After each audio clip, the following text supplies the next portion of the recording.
Bueno, muchas gracias. Para mí es un placer estar nuevamente con ustedes en esta charla. Es una charla de una hora, digamos, aproximadamente y como bien se decía, pues nada hacemos con que las empresas y pequeños emprendimientos o medianos emprendimientos sigan adelante si realmente están creciendo con contingencias laborales que pueden hacer que su negocio fracase. Entonces, en realidad, hemos tratado de escoger algunas buenas prácticas al inicio del contrato, durante el contrato y cuando finaliza, digamos, el contrato. No son las únicas ocasiones en las que realmente puede estar comprometido su patrimonio o su reputación, pero pensamos que una muestra de ellas son las que vamos a comenzar, digamos, a explicarles ahora. Vamos a empezar con lo que son las mejores prácticas al inicio de la relación laboral. Hay ciertas malas prácticas que ustedes tienen que evitar, digamos, ahora que están comenzando con sus emprendimientos o están continuando con ellos. Por un lado, tienen que recordar que la forma es algo que, si bien puede, digamos, mejorarse, si bien puede pedirse a los abogados que hagan los mejores contratos que ellos puedan hacer, en derecho laboral prevalece la realidad sobre la forma. Y entonces a veces sucede incluso que nos piden que realicemos el mejor contrato por servicios profesionales que uno puede hacer, y efectivamente lo podemos hacer, pero nada hacemos con pagarle a un abogado que haga un contrato por servicios profesionales si realmente en la realidad esa relación entre las dos partes no va a ser una relación típicamente civil o mercantil, sino que realmente es una relación laboral. Recuerden ustedes que en toda relación laboral el elemento definidor es la subordinación jurídica. Entonces, mientras en esa relación exista subordinación jurídica, nada hacemos con modificar la forma hacia una forma no laboral. La segunda mala práctica suele suceder con el abuso del contrato temporal. Si bien es cierto, el contrato temporal es un contrato que está previsto, digamos, en el Código de Trabajo. Recuerden ustedes que tenemos un código del año 43 que prevé muy pocos tipos de contratos. Básicamente, en lo fundamental, son dos tipos de contratos: contratos por tiempo indefinido y contratos que son temporales. Pero los contratos temporales, en la definición del Código de Trabajo, es un contrato excepcional. O sea, únicamente puede contratarse bajo esta modalidad cuando realmente la naturaleza de las labores no es permanente. Y permanente en el Código del año 43 se definió, digamos, en un año. Entonces, siempre y cuando las labores no sobrepasen digamos, el año, porque realmente son temporales, es cuando se podría hacer uso de este contrato. Y por último, también hay una mala práctica que generalmente suele ser asociada con algunas costumbres que de antaño vienen prevaleciendo, y es el hecho de que se considera normalmente que es mejor no tener un contrato escrito, que el contrato sea verbal. Realmente un contrato verbal es la peor decisión que en este momento se puede, digamos, adoptar, y sobre todo a partir de la reforma procesal laboral. La prueba plena de las condiciones en que ha sido pactado, digamos, el contrato lo hace el contrato escrito. A falta de esa plena prueba tendrá que probarse con diferentes otros elementos probatorios, tanto documentales como testimoniales, pero especialmente cuando falta el contrato escrito, ustedes pierden una, digamos, herramienta realmente provechosa que les permite flexibilizar las condiciones del contrato. Cuando requerimos jornadas que sean flexibles, cuando requerimos formas de remuneración que también lo sean, y otras tantas cosas más, la única forma de realmente comenzar a implementarlas es si el contrato lo dice. Y cuando el contrato es verbal, desgraciadamente no hay muchas formas de cómo llegarlo, digamos, a aprobar. Estas malas prácticas nos llevan, digamos, a cierto tipo, pues, de contingencias. Básicamente puede dar lugar a que el contrato, digamos, se rescinda, que es una renuncia, pero con responsabilidad patronal. O sea, el trabajador tiene 6 meses, que es un plazo de caducidad, para decirle a ustedes: mire, las condiciones en las que ustedes me han contratado no son legales, ya sea porque mi contrato es laboral y ustedes han fingido, digamos, un contrato civil, digamos, o mercantil, ya sea porque ustedes me han contratado, digamos, a plazo, para asimilar ese contrato a plazo como a un periodo, pues, de prueba, pero realmente la naturaleza de mis labores son permanentes, y cuando ustedes me han dicho que me vaya, todavía subsisten las causas que dieron origen, digamos, al contrato, digamos, etcétera, etcétera. Esto da lugar a que, por consiguiente, puedan ustedes tener que enfrentarse a una rescisión por el contrato con responsabilidad. Luego tienen que tomar, digamos, en consideración que las deudas que ustedes o las contingencias que ustedes van a adquirir a lo largo de la vigencia del contrato no prescriben sino hasta un año después de que se termine, digamos, el contrato de trabajo. Por consiguiente, ciertos incumplimientos laborales que ustedes pueden venir, digamos, arrastrando por el mal uso de los contratos, puede dar lugar a que en el año 2030, 2045 o el año que sea, todavía estén vigentes, digamos, todavía está vigente ese reclamo. Y ese reclamo no prescribirá sino hasta un año después de que termine, digamos, el contrato, cobrando a la persona los intereses sobre las deudas que realmente digamos, se le deben, digamos, en ese momento. Y también hay que tener, digamos, presente que hay una cierta percepción de que los acuerdos extrajudiciales son acuerdos que realmente pueden llegar, digamos, a ahorrar todas las contingencias. Eso no es cierto. Los acuerdos extrajudiciales solo tienen efecto de cosa juzgada, material, que es igual que una sentencia judicial, sobre los extremos que han sido negociados, digamos, en ese acuerdo, que expresamente fueron negociados. No basta, por consiguiente, con las renuncias genéricas, que es en las que a veces se trata de esconder esas contingencias, y por consiguiente tienen que tener claros que el acuerdo extrajudicial no siempre, según cómo se negocie, podrá tener más o menos efectos.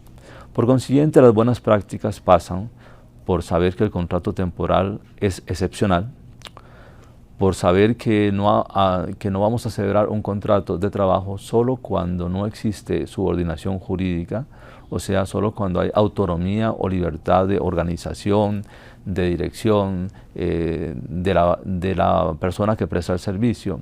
Y por último, que es necesario realmente hacer un contrato, digamos, escrito. Un contrato escrito que no necesariamente es un modelo único, pueden ser diferentes modelos de contratos según la naturaleza de cada uno de los puestos. Otro tema que también es importante en el inicio del contrato es la decisión de tercerizar los servicios. Tercerización o descentralización, digamos, productiva son diferentes figuras, pero ahora vamos a centrarnos en lo que es la tercerización. Esa tercerización es cuando en la relación laboral, típicamente constituida por dos partes, que es el patrono y el trabajador, se mete, digamos, un tercero. Este tercero que se mete, que es el que normalmente trae más personal para que preste un servicio, en beneficio de la persona que recibe, digamos, el servicio, es una persona que puede comprometer la operación de la actividad, digamos, empresarial si no se tienen ciertos cuidados. ¿Cuáles son las malas prácticas? Para empezar, desconocer qué es el tercero que ingresa, digamos, en esa relación.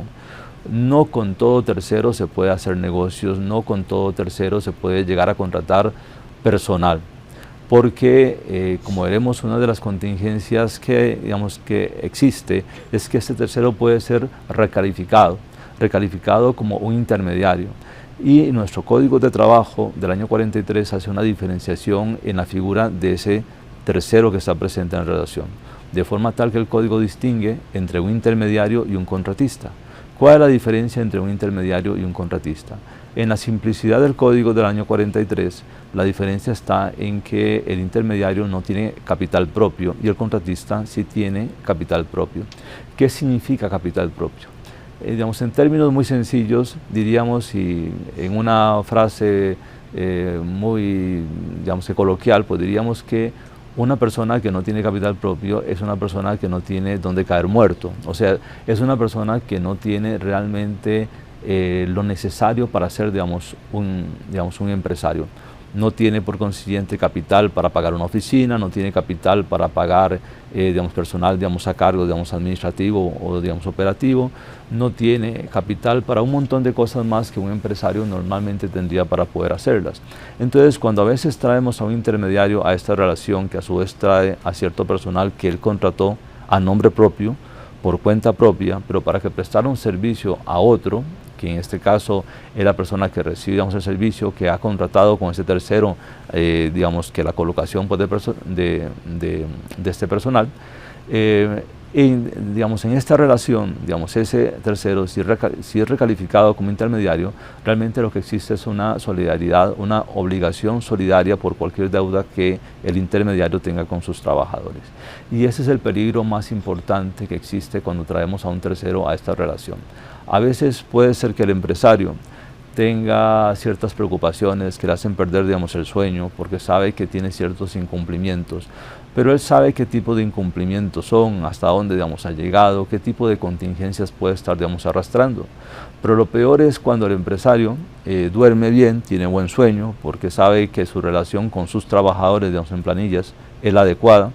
no tiene ninguna contingencia, ha cumplido con la ley y sigue durmiendo bien porque piensa que el intermediario que tiene, digamos, colocado, digamos, en su actividad productiva, es un intermediario que es igual, tiene el mismo nivel de cumplimiento que él tiene. Y sin embargo, puede ser que no suceda así. Puede ser que ese intermediario realmente fue muy competitivo, digamos, en su oferta, porque está asumiendo riesgos. Puede ser que de pronto tenga una oferta que es normal pues, de mercado, pero aún así está sacando utilidades realmente del incumplimiento de ciertas obligaciones, digamos que laborales, y eso por consiguiente lo que hace es que todo lo malo que haga ese intermediario realmente, digamos, al final, el responsable va a ser también aquella otra persona que recibe, digamos, el servicio. Hay casos en los que puede ser que el intermediario tenga, que esa persona que está en medio tenga capital propio, que por consiguiente pueda ser calificado como un verdadero, digamos, contratista, pero las intromisiones, digamos, genéricas que hace quien recibe el servicio realmente pueden botar, digamos, a la borda todo lo bien que se ha hecho, digamos, hasta ese momento. Esas intromisiones normalmente pasan por la necesidad de quien recibe, digamos, el servicio de meterse en la conducción pues, del servicio, de meterse en dar órdenes, fiscalizar las órdenes, incluso a veces hasta de pedir ciertas sanciones, digamos, al personal que está trayendo ese tercero.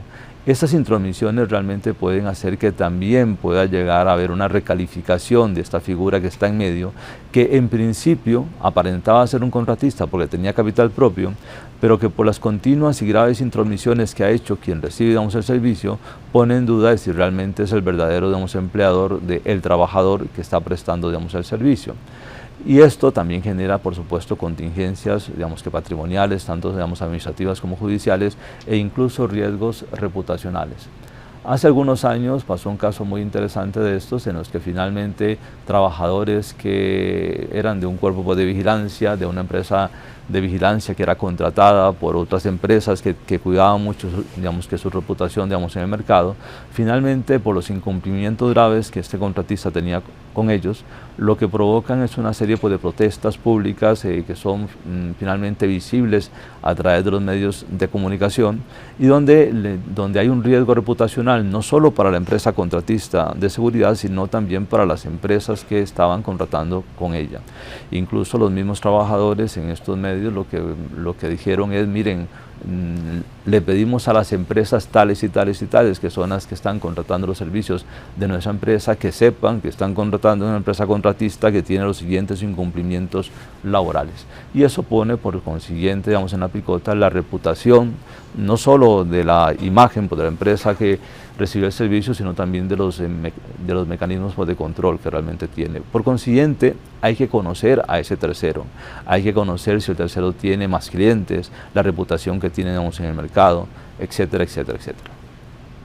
Y eso también pasa por una adecuada formalización del contrato de prestación de servicios, también de cuáles son las necesarias e indispensables interacciones que el personal de la empresa que recibe el servicio debe tener con el personal de la empresa que está dando, digamos, el servicio de prestación de personal.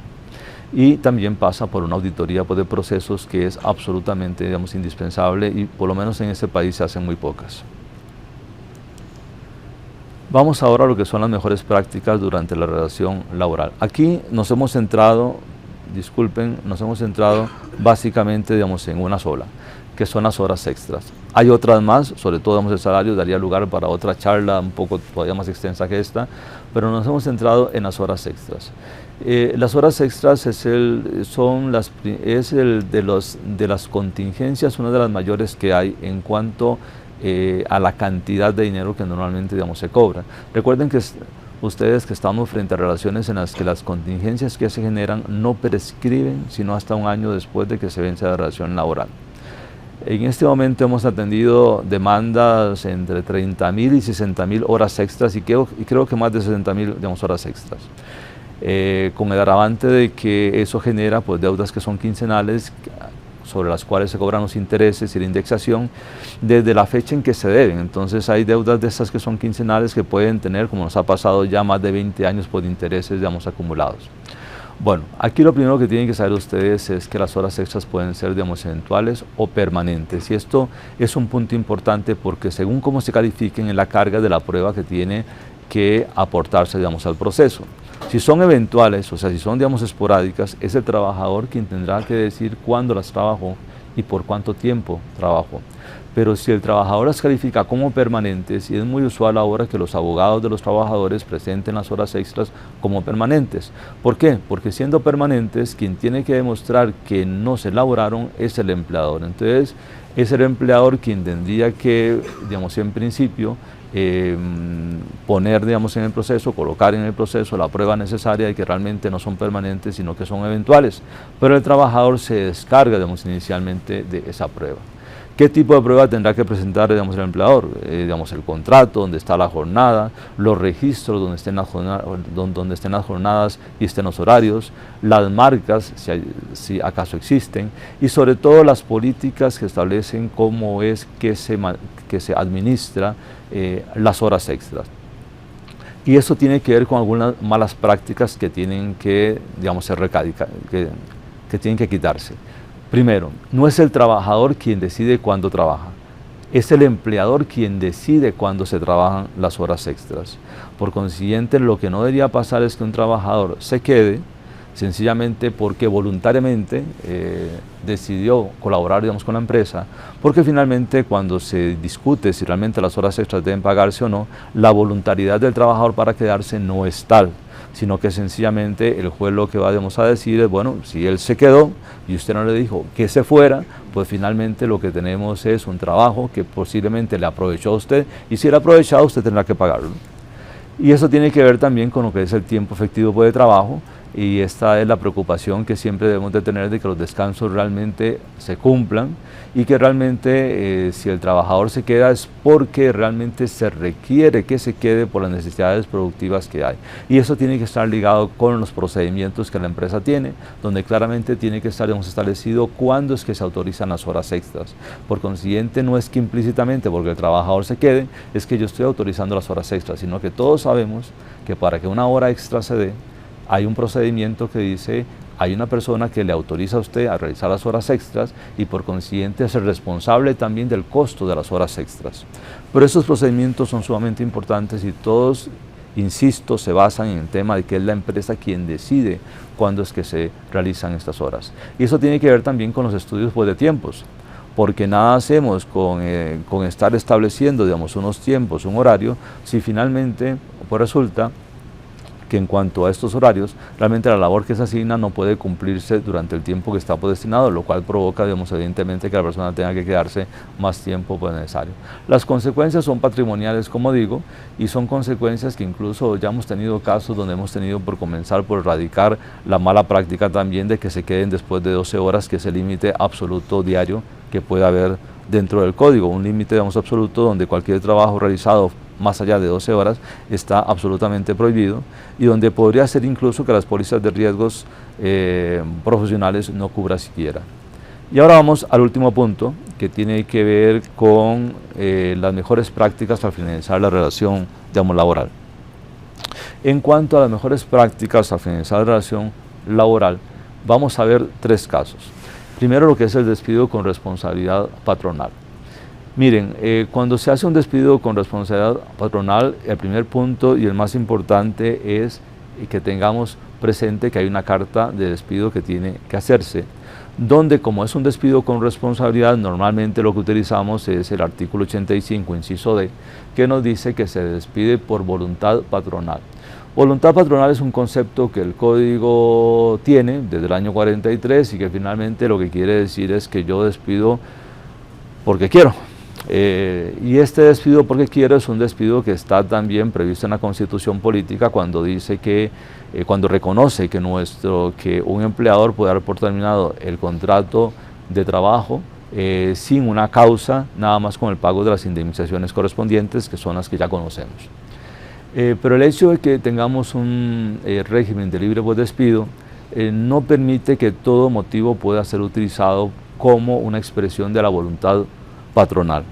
Y esto es más difícil todavía de diferenciar cuando tenemos encima un juicio por discriminación, porque en el juicio por discriminación, como vamos a ver, es bastante difícil poco creíble que podamos convencer a un juez de que yo lo despedí, no por lo que él dice, que es el motivo de discriminación, sino porque me dio la voluntad de hacerlo, que es algo así como que, mire, señor juez, hay una diferencia entre que a mí me dio la gana y lo que él está diciendo.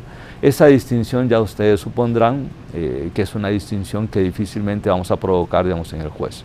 Entonces siempre, aunque sea un despido con responsabilidad, debemos de estar prontos a poder demostrar efectivamente cuál es la justificación por la cual se despidió, digamos, a un trabajador. Digo justificación no suficiente para un despido sin responsabilidad, pero sí suficiente para pensar que no es la persona, digamos, adecuada para el puesto para el cual fue contratado. Entonces, si bien es cierto, la carta de despido con responsabilidad no tiene por qué decir la causa exacta por la cual, digamos, se despide, digamos, a la persona, con lo cual podría ser nada más lo que decimos, yo lo despido a usted por voluntad patronal conforme al artículo 85, inciso D, que era lo mismo que antes se decía, que yo lo despido a usted por reorganización de personal, nada más que ahora, puesto en medio de una discusión, pues evidentemente la reorganización de personal nunca existe porque no hay una reorganización de una sola persona, pero lo cierto es que finalmente lo que expresa es que es por voluntad mía, pagando yo prestaciones. Y entonces debemos de estar prestos a poder demostrarle al juez cuál fue la motivación que tuvimos. O sea, siempre cuando se prescinde de una persona, siempre habrá alguien que es el que pide que se prescinda de la persona, y ese alguien siempre en la cabeza deberá de tener alguna explicación objetiva, no subjetiva, sino objetiva. Y cualquier organización lo que pretende es que efectivamente, dado el costo que tiene la contratación de toda persona, digamos, el tiempo de calificación y de experiencia que tiene que tener para asumir el puesto, lo que esperaríamos es que se prescinda de la persona solo si hay una razón objetiva. Esa objetivización de la causa es la que debería estar también constando por escrito en alguna nota donde se indique, bueno, por este motivo es que yo pido la salida de esta persona. Esta carta de despido tiene que diferenciarse de lo que es la certificación de trabajo. Son dos expresiones, dos documentos, dos figuras que en el tiempo se han confundido. Hubo, ya ustedes sabrán, sentencias de la Sala Constitucional donde realmente confundió las dos cosas y le pidió a la carta de despido el contenido que realmente está previsto en el artículo 35 del Código de Trabajo para lo que es la certificación de trabajo. La certificación es lo que en otros ordenamientos jurídicos, en otros países, se podría haber llamado como la libreta de trabajo.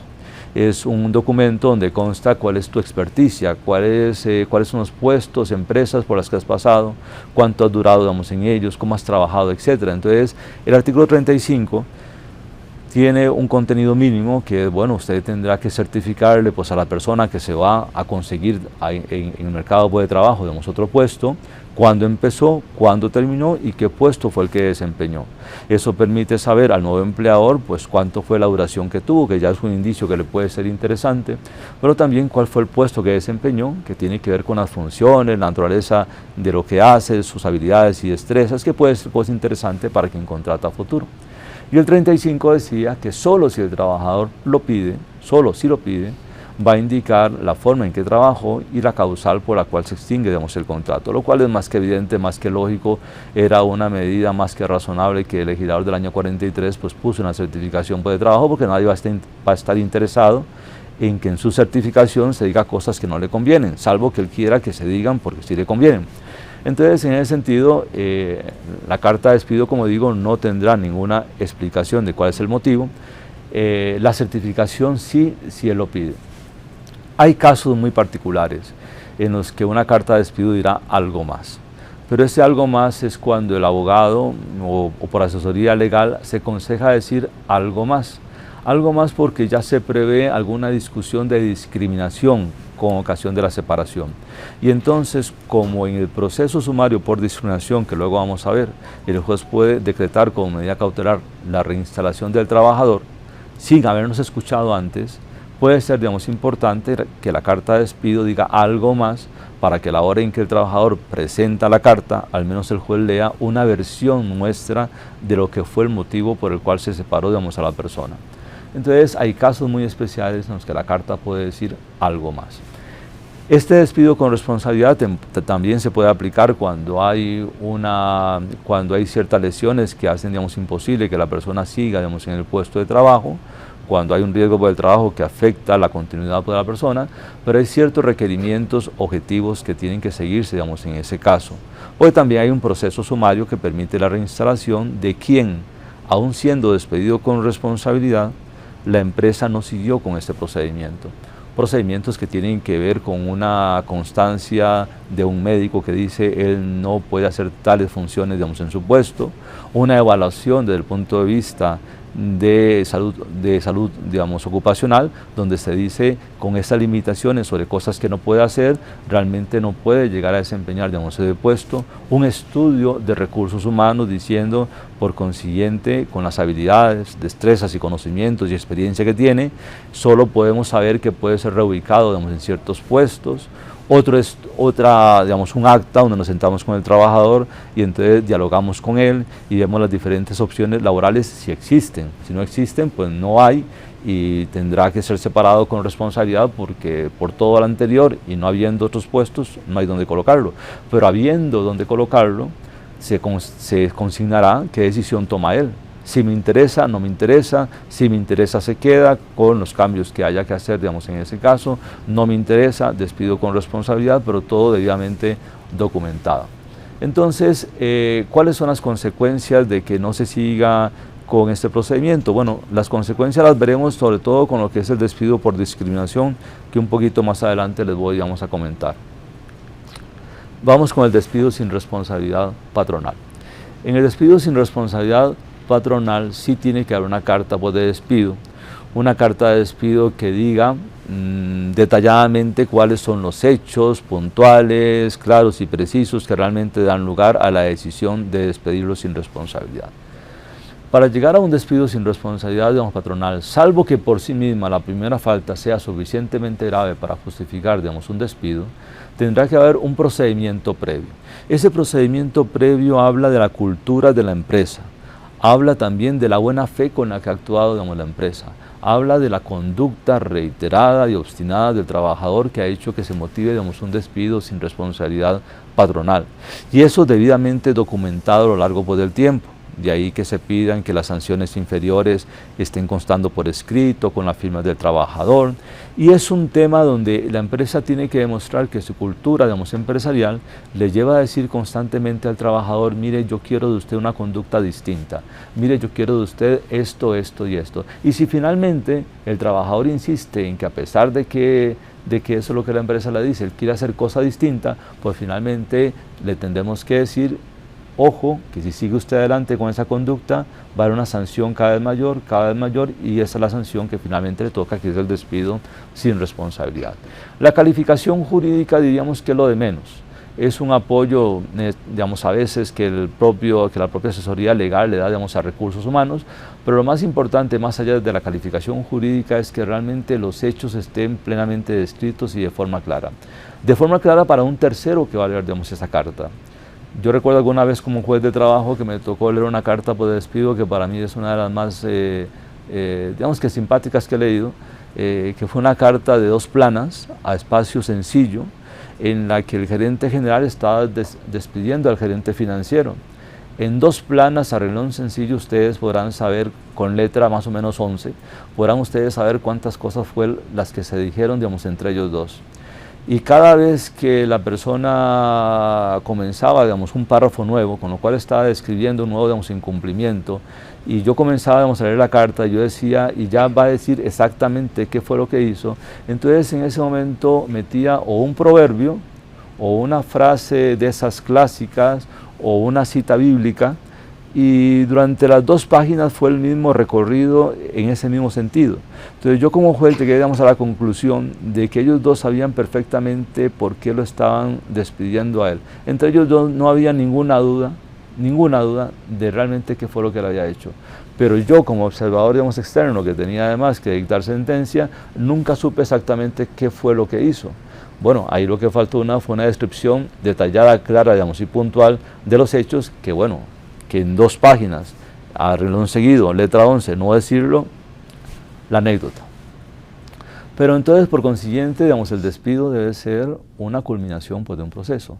El régimen disciplinario no está hecho para despedir, digamos, a la persona, está hecho para corregir sus conductas. Y entonces, precisamente, frente a la persona que no corrige sus conductas, finalmente caemos en un despido sin responsabilidad. Y para eso tiene que haber la prueba suficiente, y cuando digo prueba es que realmente cuando la persona sea despedida, en el expediente personal de él debe estar toda la prueba que fundamenta, digamos, ese despido. Porque normalmente si hay una demanda, digamos, judicial, el plazo es de 10 días. En 10 días tiene que contestarse, digamos, esa demanda. Y 10 días no son 10 días. Son hábiles, sí, pero no son 10 días hábiles. ¿Por qué? Porque mientras llega la notificación por la demanda y según el tamaño y la descentralización que tenga la empresa, tardará en que esa notificación llegue, digamos, al abogado. Depende del lugar donde esté la demanda, hay que enviar a una persona para que fotocopie o para que baje, digamos, en una unidad, digamos, USB, digamos, el expediente para poder pasárselo, digamos, al abogado. Una vez que el abogado lee la demanda, hace los cuestionarios, hace un inventario de todo lo que necesita, se lo traslada, digamos, a la empresa, y la empresa tendrá que ubicar a quiénes son los responsables de dar toda aquella información. Una vez que recopilen toda la información, tendrán que volverse al abogado, el abogado tendrá que leérsela, tendrá que comenzar a redactar, digamos, la contestación de la demanda, y lo ideal, que no siempre se cumple, es que realmente se le pueda dar la oportunidad a la empresa que realmente revise si hay alguna imprecisión, digamos, en la contestación, luego se hacen los ajustes y realmente ahí está la contestación de la demanda. Y a veces sucede también que no siempre el sistema del Poder Judicial pues está, digamos, a punto, digamos, en el momento en que hay que subir la contestación con sus pruebas. Nosotros procuramos, por ejemplo, digamos, en mi oficina, tratar de que todo suba un día antes. Realmente ha sido una tarea muy titánica que realmente podamos hacerlo, y hemos llegado, digamos, a casos extremos en que, dado que no se nos pasa la información adecuada, digamos, en el tiempo, digamos, adecuado, nos ha pasado que llegamos como ya nos pasó una vez, a las 11:55 de la noche, del último día, en que pudo subir esa contestación. ¿Por qué? Porque desde las 3 de la tarde en que se empezó a subir la contestación, el sistema no respondía, y fue casi llegando, digamos, a medianoche que se pudo hacer. A medianoche estábamos despiertos cerca de 4 abogados con diferentes funciones, un notario levantando actas de lo que aparecía en la pantalla, de lo que aparecía en el sistema, también levantando actas de lo que se estaba intentando subir, digamos, en ese momento, 2 abogados intentando por diferentes partes subir la contestación, y yo esperando a ver cuándo me respondían de que ya lo habían podido hacer. Entonces 10 días es un plazo, digamos, insuficiente, y la reforma procesal laboral parte, aunque sean ustedes pequeñas y medianas empresas o microempresas, parten de que ustedes son suficientemente, digamos, ordenadas para tener todo a punto para que el plazo de 10 días hábiles realmente sea más que suficiente para poder llegar a contestar, digamos, esa demanda. El plazo de 10 días pues, naturales que está, digamos, en la pantalla es un plazo que básicamente es el que tenemos para cuando vamos a entregar la carta y no se puede entregar la carta, presentarla al Ministerio de Trabajo, que básicamente lo que trata de probar eso es que la carta existía para el momento en que decimos que despedimos a la persona, porque la carta hay que entregarla personalmente y si no la recibe pues habrá que demostrar que realmente quisimos entregarla por el plazo de prescripción que hay, que es de 1 mes. Y pasamos a la última filmina, que tiene que ver con el despido discriminatorio. El despido discriminatorio es un despido que está prohibido, digamos, es un despido nulo. Por consiguiente, eso hace que las consecuencias patrimoniales sean, pues básicamente, que si la demanda es declarada con lugar, el despido es nulo, se tienen que pagar todos los salarios habidos, con una limitación que es de 24 meses. Gracias a la reforma procesal laboral se limitó esa consecuencia patrimonial. Antes era por todo el tiempo en que durara la persona en volver, digamos, a su puesto. Nosotros tuvimos una vez en la oficina, digamos, un caso que creo que fue el que dio lugar a esa limitación, porque la reforma procesal laboral lo que hace es recoger una jurisprudencia que ya existíamos en la sala segunda, y yo creo que nuestro caso fue el que sentó esa jurisprudencia. Fue un caso en el que duramos litigando, creo que poco más, cerca de 12 años, y la persona estaba pidiendo la nulidad por el despido y el pago de salarios caídos. Y nosotros nos oponíamos al pago de 12 años de salarios caídos, además de un salario bastante alto, diciendo que la tardanza del proceso judicial no era responsabilidad nuestra. y la sala lo que dijo fue que evidentemente después de un periodo tan amplio de tiempo, la responsabilidad era múltiple, no era solo de ninguna de las partes, era de todos en realidad, de la propia administración pues, de justicia, de un montón de cosas, y finalmente él dijo que por justicia, porque no había norma digamos expresa como ahora sí la hay, que por justicia se limitaba a 24 meses. Y entonces a partir de ahí donde la reforma procesal laboral ahora limita esa condenatoria a 24 meses. Pero aparte de los 24 meses de salario, están los aguinaldos que también van a tener que ser pagados y hay un daño moral que tiene que ver con el tema del daño reputacional que también se puede llegar a conceder.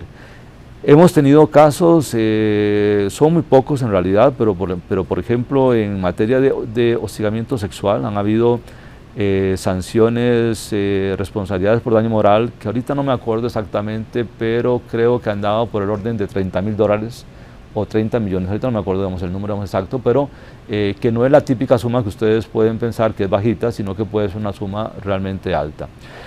¿Qué es un despido discriminatorio? Es una acción por la cual digamos, el empleador le pone fin al contrato por un motivo que no es válido, por una causa que no es válida, que no es lícita. Ya teníamos estas normas dentro del Código de Trabajo y también como habíamos ratificado el convenio 111 de la OIT, también teníamos ya varias conductas o motivos que no podían ser los que generaran digamos, esta conducta.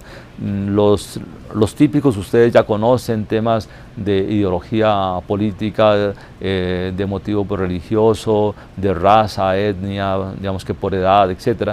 Pero el artículo 404 del Código de Trabajo, digamos, además de que enumera otros tantos más que ya también estaban contenidos como situación económica pues, de la persona, digamos, origen social, etcétera, etcétera, también dice y cualquier otro factor, digamos, análogo, cualquier otro motivo, digamos, análogo a estos. Y eso ha despertado, ya ustedes pueden, digamos, imaginarse, una amplitud de supuestos inimaginables que pueden dar lugar a un reclamo de discriminación. Lo más difícil de esto es que hay un procedimiento sumario que nadie pues, discute, que si hay una violación a la dignidad pues, a la persona y sobre todo al principio de no discriminación, siendo un hecho realmente que el ordenamiento jurídico digamos, aborrece, pues realmente debería haber una reparación rápida digamos, a ese daño.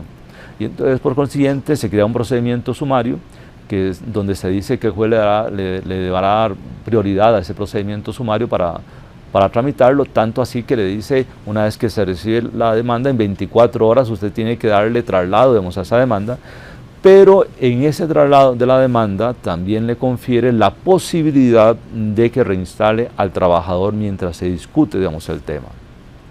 Reinstalación que siendo un caso donde se discute una discriminación, uno podría decir, bueno, no es discutible que en una lesión tan importante como una lesión a la dignidad y al principio de igualdad, no se repare digamos, el daño inmediato con una medida cautelar de reinstalación. Pero lo que sucede es que digamos, en estos casos, ese procedimiento sumario ya ha demostrado que dura cerca de 2 años, 2 años o más, con lo cual la medida cautelar puede ser que dure los 2 años y medio más mientras se resuelve el caso, para finalmente decir que nunca hubo ningún motivo de discriminación. Entonces, uno no está en contra de que haya un procedimiento sumario, tampoco en contra de que haya una medida cautelar, pero sí estamos en contra de que las medidas que realmente se establezcan para ese procedimiento sean medidas que están ancladas a un proceso que dura más de 2 años.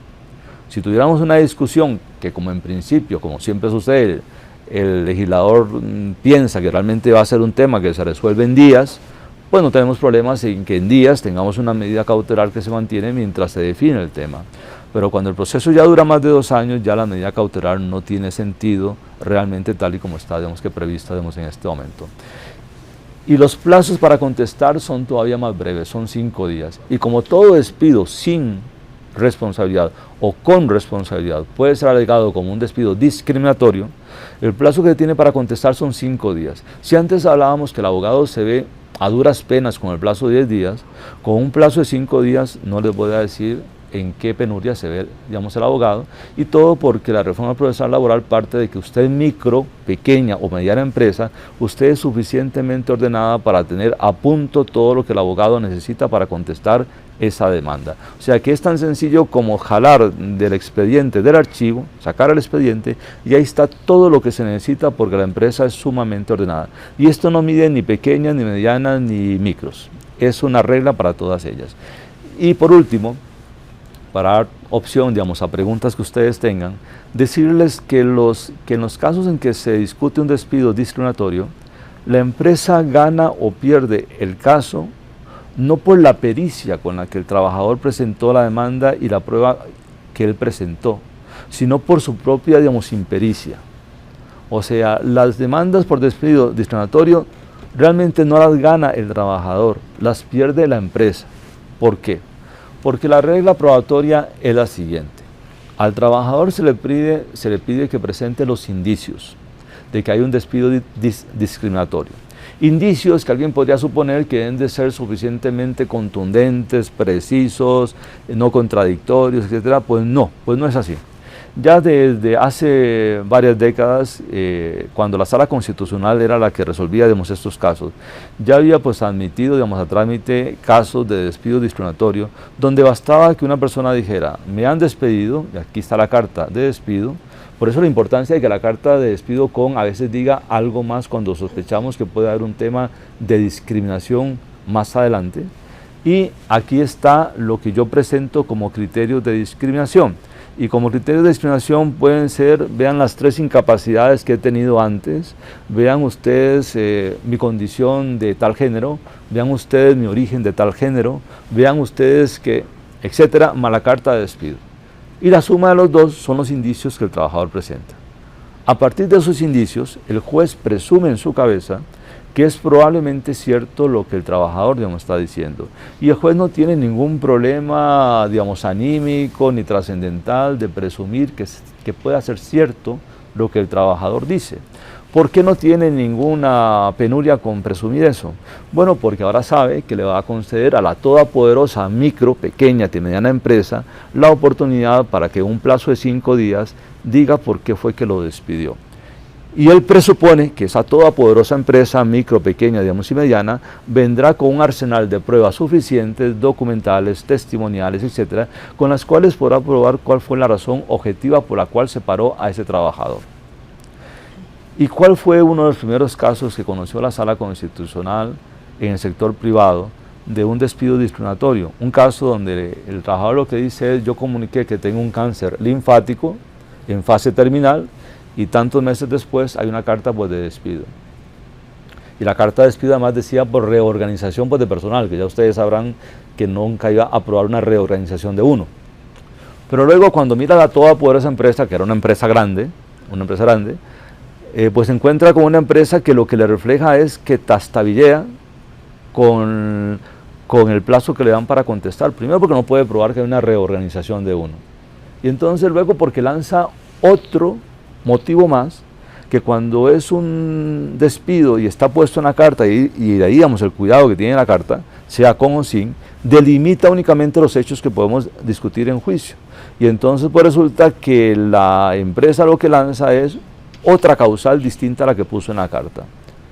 Bueno, finalmente incluso, que no era necesario, pero la sala también diría que lo que luego alegó tampoco era cierto porque el trabajador presentó, porque dijo que tenía mal rendimiento y realmente el trabajador presentó algunas cosas que denotaban un buen rendimiento.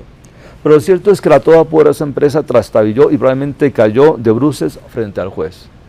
Y el juez, que esperaba que la todopoderosa empresa le destruyera la presunción que tiene en la cabeza, el juez no puede decir, mire, ni usted trabajador probó que realmente fuera cierto que había un despido discriminatorio, ni usted todopoderosa empresa probó que realmente fuera otro el motivo por el cual usted despidió. Entonces, como ni usted probó, yo la verdad es que ¿qué voy a hacer? Pues no fallo. Pues eso no lo hace el juez tiene que fallar. Entonces, como el juez tiene que fallar, falla con la presunción que tiene en la cabeza. ¿Y cuál fue la presunción? Era una presunción, digamos que temporal, con base en los indicios que presentó el trabajador, pero que quien tenía que destruírsela cayó de bruces frente a él. Entonces, ¿qué hace el juez? Bueno, le da la razón entonces al trabajador. No por un principio de prooperario, ni por un principio de protrabajador, ni nada por el estilo, sino sencillamente porque quienes tenían que cumplir con su carga procesal, el que eran los indicios, porque ya por diferentes normas internacionales y por jurisprudencia de reiterados tribunales, tanto nacionales como extranjeros, siempre se ha dicho que no se le puede pedir a quien alega la discriminación que presente la prueba real de que realmente hubo una discriminación. Eso solo pasa en las películas, donde se presenta una grabación o hay una grabación de audio, digamos, o video que demuestra, eso pasa en las películas. Pero en la vida real, como no tiene acceso a prueba, se le piden los indicios y él los presentó.